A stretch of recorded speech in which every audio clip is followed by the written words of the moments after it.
Ultimately, I think the reason that writing has been so therapeutic and I've become so good at it is because in 50 years in therapy, I've become very good at expressing myself to doctors and the people, who I'm talking to and everything. But the poetry is my inner self. There were a lot of times when the only person who could understand what I was saying was myself, and that's when I would write my poetry.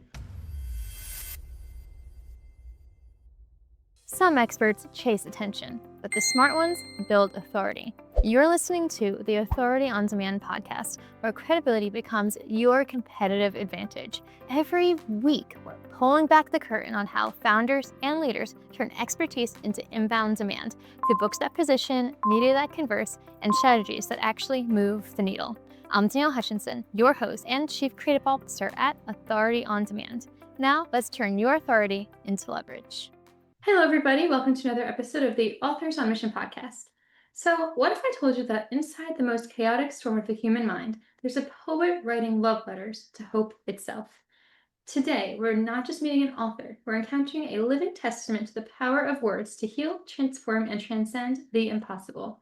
Dale Walsh is not just an author and a poet, he is a recovery coach helping families navigate the storm he's already weathered, armed with his revolutionary live, love method and an unshakable belief that recovery is not always an option. But today we're going to be focusing on his beautiful poems. So grab your favorite beverage, settle in, and prepare to be inspired by a conversation that will challenge everything you think you know about creativity and the human spirit. Dale, welcome to the show. It's such an honor to have you on. Thank you very much, Danielle. Thank you very much for having me. So, just sort of like jump right in. Basically, I decided on my 10th birthday that I was going to be a writer. I was born in Midland and grew up in Abilene, Texas. And at the age of 10, my mother divorced, remarried, and I moved from Abilene, Texas to Midtown Manhattan. So this was obviously a big jump. So I went to school in New York for 4 years, went to boarding school. I had a year in France and England. Then I went to Dartmouth College, where I was very successful academically as a freshman, but I had like a B plus A minus average in upper level courses, but I was doing a lot of drugs, marijuana every day, LSD, mescaline, hallucinogenics and everything. So in the summer after my freshman year, I had an experience, and I summarized this with a poem rather than trying to explain it in prose. But this poem is called Dale Reviewing What Actually Happened, and it goes like this.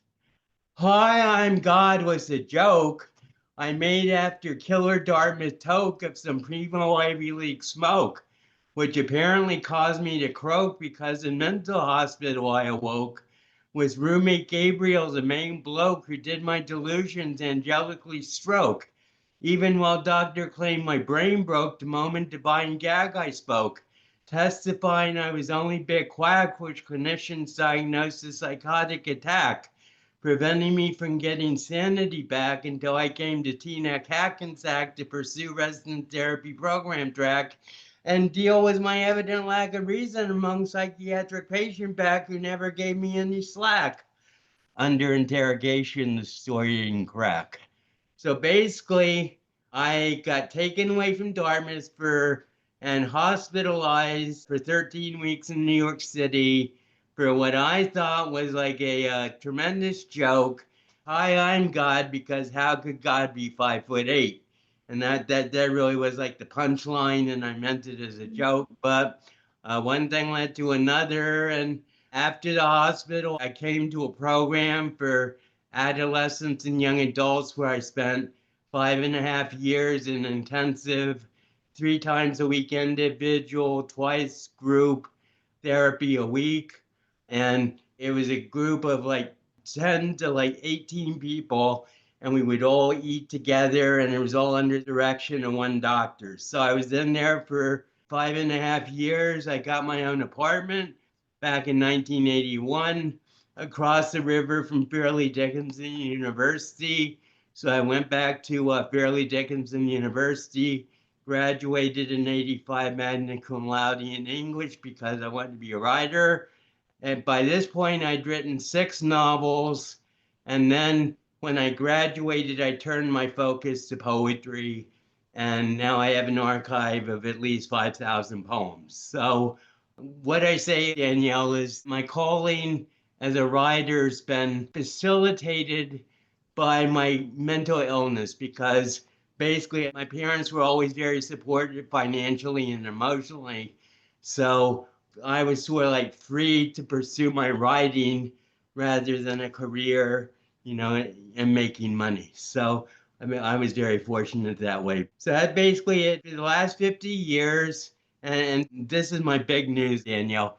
The last 50 years, I've been pursuing delusion that I'm God.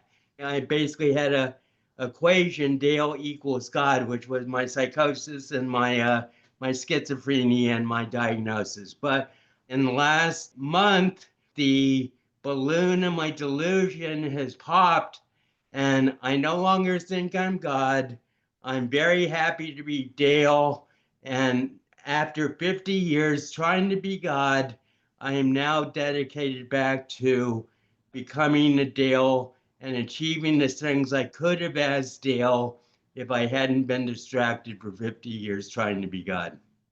Understood. Well, thank you first off for showing us that beautiful poem. It's very well written and very clearly explains everything that you've been going through. And I just have to say, I know it can't be easy to talk about these sorts of things. It requires a lot of strength. So thank you so much for sharing that with us and for everybody else too. It's really quite an honor.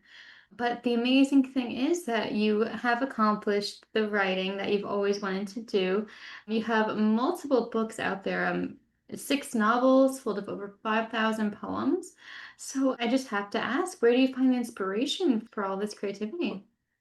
Well, my delusion was I was God. So basically, for 50 years, I basically felt I had to prove I was God. So to me, God was like absolute creativity. So basically, I wrote my first 2 books. First one was basically my old girlfriend in class that's called Slick Dynamo Circus, or The Thinking God's Guide to Frisbee.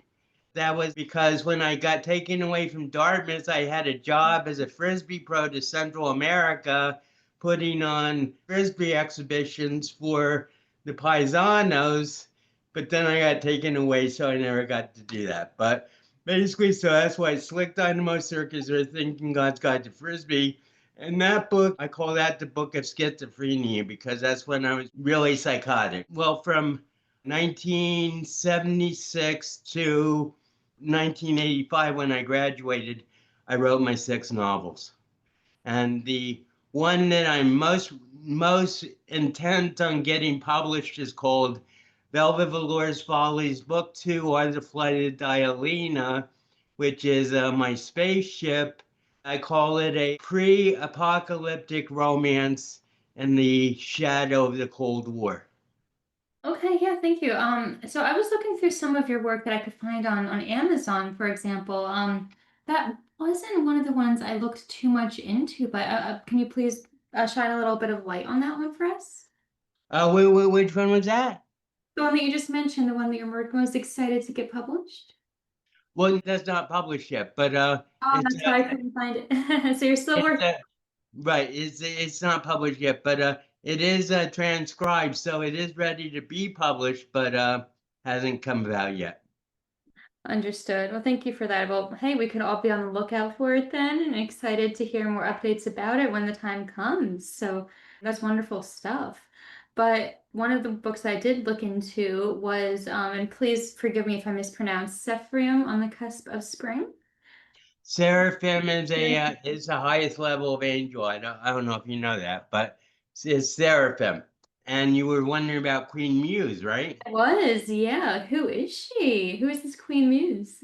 Queen Muse actually is my BFF. I met her the day after Barack Obama was elected in 2008. She basically lifetime Hackensack resident, and we just met in my bar when I was still drinking. But uh, you know, it was actually a sort of like faded because First time I saw her, it was like me, the bartender, and her. And her father had been the bartender's like a Spanish teacher or something in high school or something. So they were just like back and forth talking the whole night, and I was just sort of like drinking, having a quiet beer or two and everything.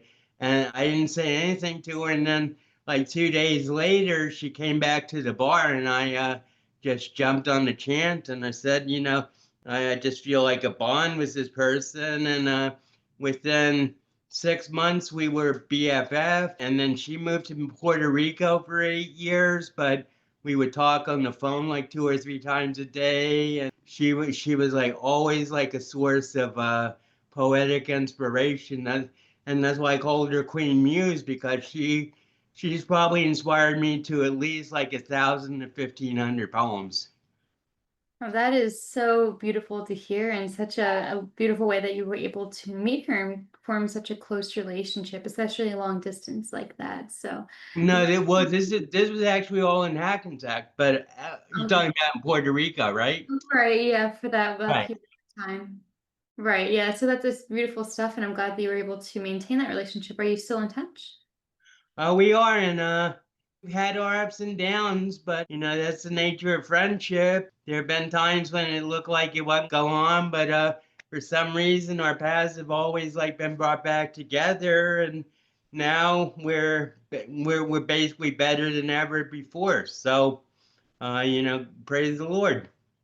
Hey, real quick before we jump back in, if you're loving what we're doing here, hit that subscribe button and drop us a like. We're bringing you the best authors, the most real conversations, and all the writing wisdom that you didn't know you needed. So stick around because it only gets better from here. All right, now let's get back to the conversation. Yeah, that's incredible.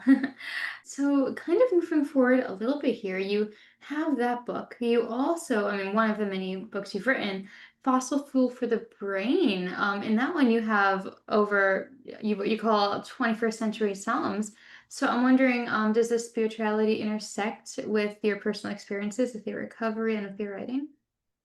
Well, uh, just some background about 21st century Psalms. I've always been like very influenced by the Bible, and just saying I was God in the first place, and sort of like put me on some sort of like higher spiritual path that I've been following for 50 years. But and so the Bible was always like primary sacred text, but I've also read the Quran, and I love the Bhagavad Gita and everything.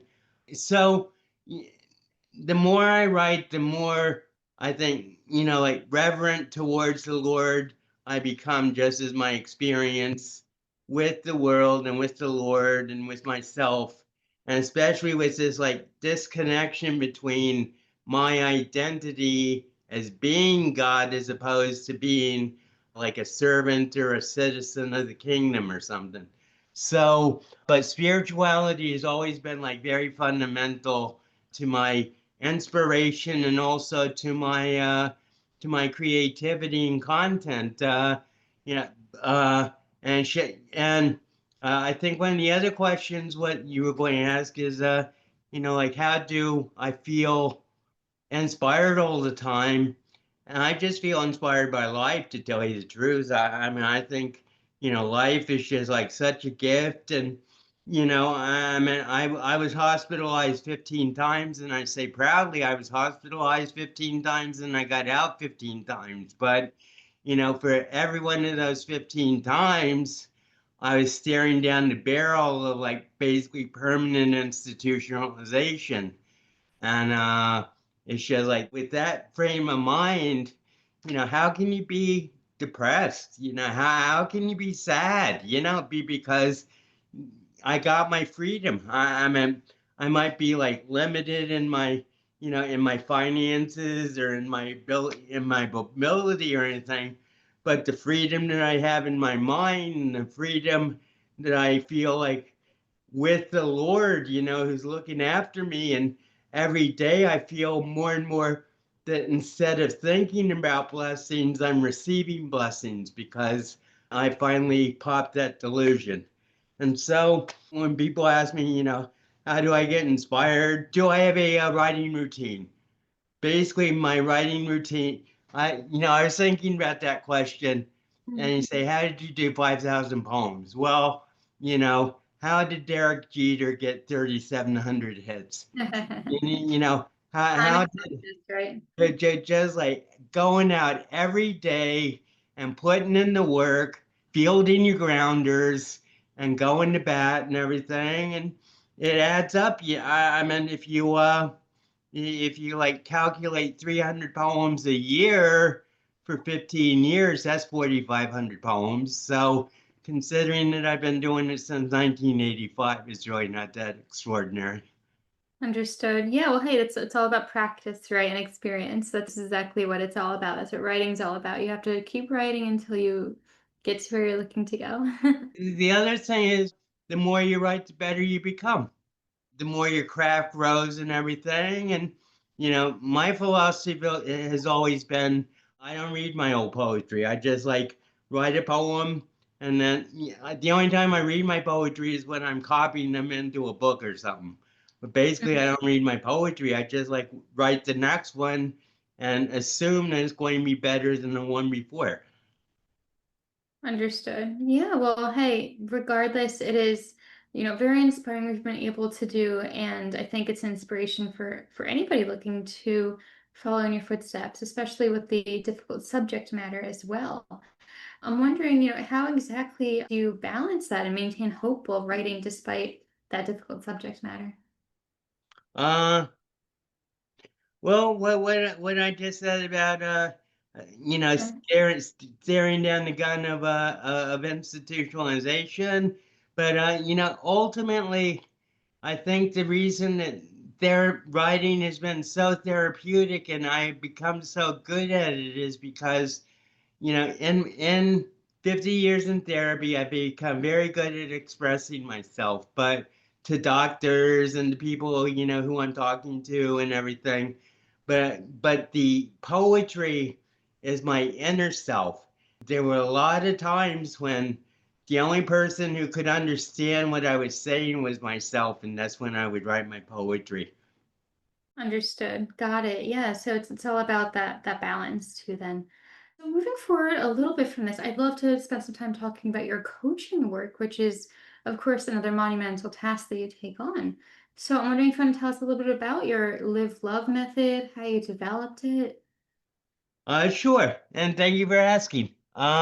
So one thing I figured out about 7 years ago when I came up with this idea of mentoring or coaching is, you know, I realized what hell my diagnosis has put my family through.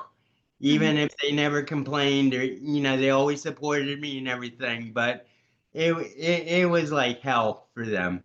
And I mean, it was tough for me, but and so basically, I came up with this idea of like the family members are the forgotten victims of mental illness, and they often need help as much or if not more than the people with the diagnosis. So basically, that was the genesis of the idea, and so I carried this around for a while, and then basically God downloaded me the live love method.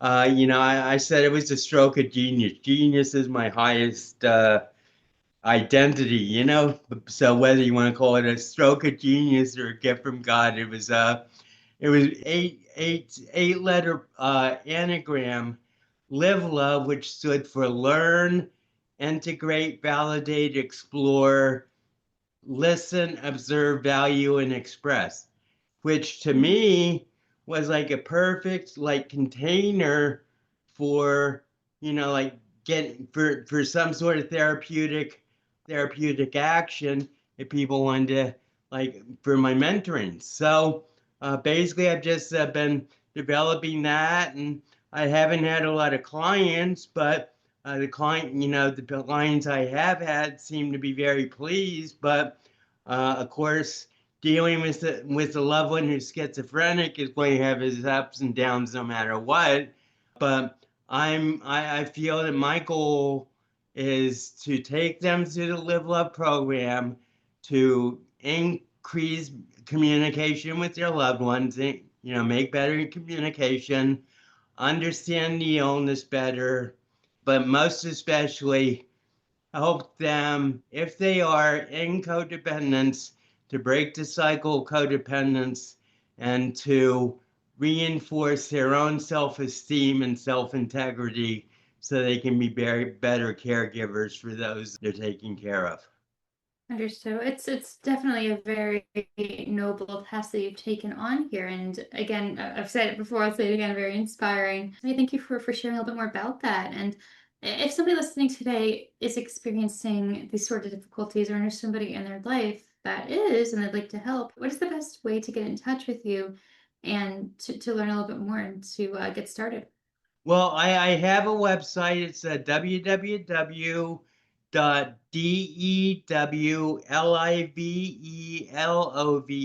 dolivelove.net. And then I also have a Calendly link where you can it's where you can schedule a talk with me. So that's www.calendly.com/Dale Coach 55. And if you want to DM me directly, I'm at Instagram at DALE.WALSH.14. And something that I'm inaugurating here with you, Danielle, and this is just a new idea I had, but I've set up a email at dewauthor25@gmail.com. And if you're interested in like inquiring into some books I have, whether it's a poetry or even my novel, you can contact me. The price is whatever you want to pay. And I don't know how many books I'll have available, but if you want to do that, if you're interested in like looking into it, and then of course, if you want to go to Amazon, you can go to Poetry by D.E. Walsh. Understood. That's so kind and generous that you've created this email for people to get in touch to get the books, and purely that's an amazing thing you've done. Everybody, we're gonna put the links in the description box of the podcast today. So when we're finished up, you can go ahead and check it all out. But we're not quite finished yet because I would also like to touch upon your main mantra here. Recovery is always an option. If you want to shine a little light on that for us, and also is there a specific moment when you truly believe this for yourself? In answer to the second question first, always. I I meant that's the thing that always kept me going. I knew I had a mission from God and I had to do my mission. So that was what kept me going. And as for recovery is always an option, I always say the key word in that phrase is option, because a person has to want to do the work.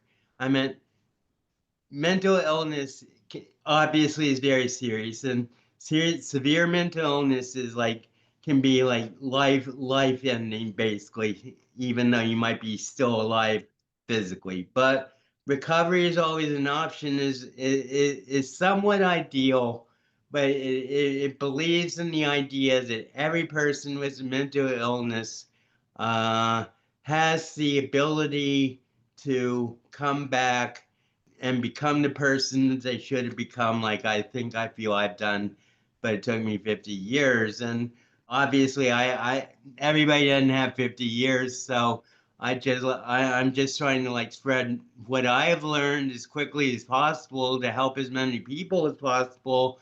But I hold myself as a example or role model of the recoveries that I'm talking about. Okay, yeah, thank you for that. And thanks for shining a little light and letting us know a little bit more about that. I love that mantra. It's definitely something people should be taking with them and holding on to. That being said, though, I'm wondering, they're going to hold on to that mantra with them after this show today. And I think they've learned a lot about, your system and your poems. But More as to the writing aspect of it all, I'm wondering if you have any tips and tricks that the audience today might be able to learn from, something that you wish you knew when you first got it started with the writing. Well, I, couple of things. I mean, my writing technique is actually pretty simple. I'll just be walking around or whatever thing, in my apartment or whatever, and one or two lines will. I mean, this is for my poetry. One or two lines will come into my head, and I have about 7 different forms that I've developed that I can like take those 2 lines and develop a poem using the forms. So that's one way I do it.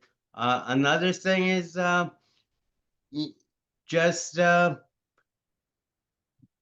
it's the same with what I was just saying about recovery. It's like you gotta want it. Yeah, exactly. So just gotta, and like you mentioned before, also the more you do it, the better you'll improve, and that's how you get Right, through right.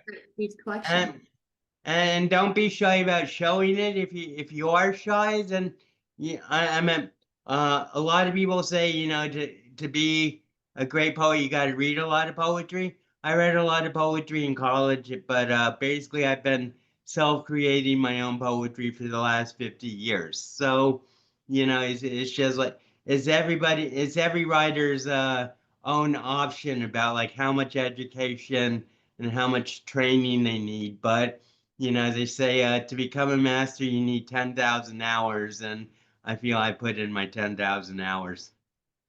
Yeah, there you go. You put in the work, and here you are. I think you could rightfully be called an expert. So, yeah, everybody today, if you're inspired by Dale's tale and you want to learn a little bit more, we have the link in the description box of the podcast today. And you could also check out the books and the poems in the description box links as well. So, yeah, Dale, it's been quite an honor. I really appreciate you coming on today. You've told us a lot and we've learned a bunch. So, Well, I appreciate it. I appreciate you having me, Danielle. It's been a true pleasure.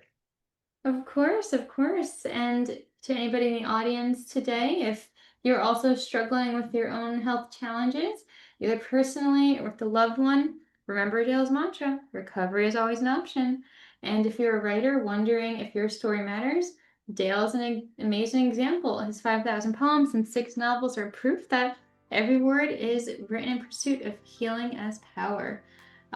So thank you so much again, Dale. It's been an honor having you on. Thank you, Danielle. All right, everybody. This is another episode of the Authors on Mission podcast, where every word is a step toward becoming the author of your own extraordinary life. We'll see you next time, everybody. Have a great day. That's a wrap on another episode of the Authority on Demand podcast. If today's conversation sparked something in you, don't keep it to yourself. Share this episode with a founder or a leader who's ready to stop being the best kept secret in their industry. If you want to turn your expertise into inbound demand, head to authorityondemand.com to see how we help clients go from unknown to in demand. I'm Danielle Hutchinson, and I'll catch you on the next one. Now, go build some authority.